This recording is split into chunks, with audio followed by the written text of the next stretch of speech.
ইয়েমেনের হুতি গোষ্ঠীকে অস্ত্র সহায়তা না দিতে ইরানের প্রতি বিশেষ আহ্বান জানিয়েছে যুক্তরাষ্ট্র। লোহিত সাগরে বিভিন্ন বাণিজ্যিক জাহাজে হুতিদের হামলা ঠেকাতে ইরানের প্রতি এমন আহ্বান জানিয়েছে ওয়াশিংটন। জাতিসংঘের নিরাপত্তা পরিষদের এক বৈঠকে সোমবার মার্কিন ডেপুটি অ্যাম্বাসেডর রবার্ট উড এ আহ্বান জানান।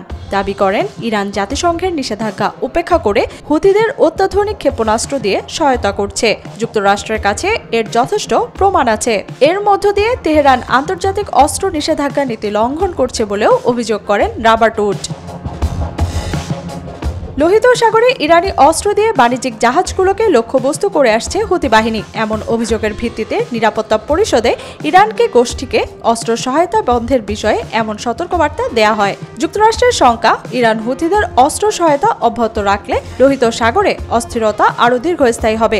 এমন তথ্য দিয়েছে অনলাইন আরব নিউজ। গত ৭ অক্টোবর গাজায় হামাস ইসরায়েল যুদ্ধ শুরুর পর থেকে হামাসের প্রতি সংহতি জানিয়ে লোহিত সাগর এবং আরব উপসাগরে ইসরায়েলগামী বিভিন্ন বাণিজ্যিক জাহাজগুলোতে হামলা চালিয়ে আসছে হুথিরা।